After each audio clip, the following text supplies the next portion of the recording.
যারা এতিমকে ভালোবাসে আল্লাহ তাদেরকে ভালোবাসে। এবং আল্লাহর হাবিব সাল্লাল্লাহু আলাইহি ওয়াসাল্লাম বলতেন, আনা ওয়া কাফিলুল ইয়াতীমি ফিল জান্নাতি কাহাতাইন, আমি এবং এতিমের রক্ষণাবেক্ষণকারী এইভাবে প্রতিবেশীর মতো জান্নাতে থাকব।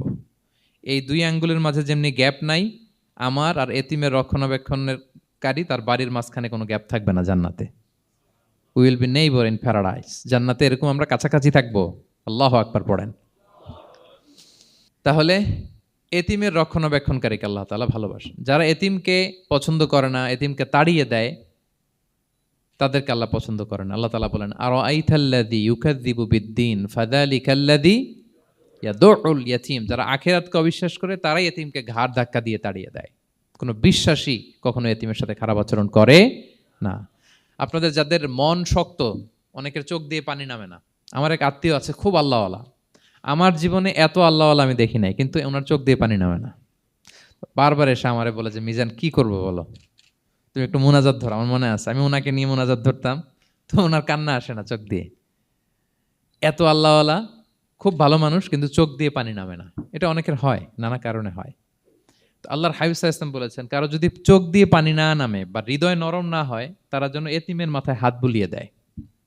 এক সাহাবী এসে বলেন, ইয়া রাসূলুল্লাহ, আমার হৃদয়টা বড় শক্ত, হৃদয় নরম হয় না। রাসূল সাল্লাল্লাহু আলাইহি ওয়াসাল্লাম বললেন, তাই? আতুহিব্বু আন ইয়ালিনা কলবুক, তুমি কি চাও তোমার হৃদয় নরম হোক, ওয়া তুদরাকা হাজাতুক, এবং তোমার আশা পূরণ হোক? তিনি বললেন, হ্যাঁ। তখন রাসূল সাল্লাল্লাহু আলাইহি ওয়াসাল্লাম বললেন, ইরহামিল ইয়াতীম, এতিমের উপর রহম করো। ওয়ামসা আলা রাসি, এতিমের মাথায় হাত বুলিয়ে দাও। ওয়া আতইমহু মিন তুআমিক, তোমার খাবার এতিমকে খাওয়াও। তালিনু কলবুক, তোমার অন্তর নরম হবে। তুদরাকা হাজাতুক, তোমার ইচ্ছা পূরণ হবে। তাহলে হৃদয় যদি শক্ত থাকে, কার মাথায় হাত বুলাবেন? বুলাইছেন কখনো? খুঁজে খুঁজে হাত বুলাবেন। বাংলাদেশে তো অনেক অরফেনেজ আছে, অনাথ আশ্রম, ওখানে যাবেন। সুযোগ হলে একদিন যে একটু লাঞ্চ করলেন ওদের সাথে বসে, ডিনার করলেন, একসাথে খেলেন, ওদের মাথায় হাত বুলিয়ে দিলেন, সাধ্যমতো কিছু উপহার হাতে তুলে দিলেন, আপনার ইচ্ছা পূরণ হবে আর আপনার হৃদয় নরম হবে ইনশাআল্লাহ। আর এতিমকে আদর করা মানে নবী সাল্লাল্লাহু আলাইহি ওয়াসাল্লামের প্রতি ভালোবাসা দেখানো। কারণ আমার নবী এতিম হয়ে বড় হয়েছেন।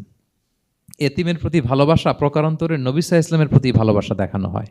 কারণ আমার নবী এতিম হয়ে বড় হয়েছেন। সুবহানাল্লাহ। কিন্তু তার বিপরীতে আমরা সমাজে কি দেখি? এতিমের মাথায় হাত বুলানো তো দূরের কথা, এতিমের সম্পদও খেয়ে ফেলে অনেকে। হ্যাঁ, এরকম আছে না? এতিমের সম্পদ দেদারসে গিলতেছে।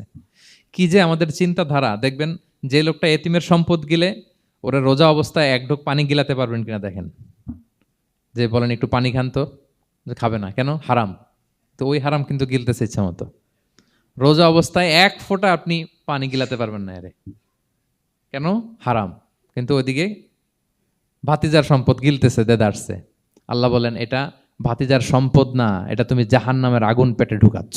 ইন্নাল্লাযীনা ইয়াকুলুনা আমওয়ালাল ইয়াতামা যুলমান ইন্নামা ইয়াকুলুনা ফি বুতুনিহিম নারা ওয়া সায়াসলাউনা সাঈরা। যারা এতিমের সম্পদ খায়, এটা সম্পদ না, এটা জাহান্নামের আগুন তুমি পেটে ঢুকাচ্ছ। সো এতিমের প্রতি যেন আমরা নমনীয় হই, তাদের মাথায় হাত বুলাই, তাদের জন্য খরচ করি, তাদের প্রতি যেন আমরা দয়াদ্র হই। কারণ আমার নবী এতিম অবস্থায় বড় হয়েছেন। Be a part of our vision. Do listen and share the khair.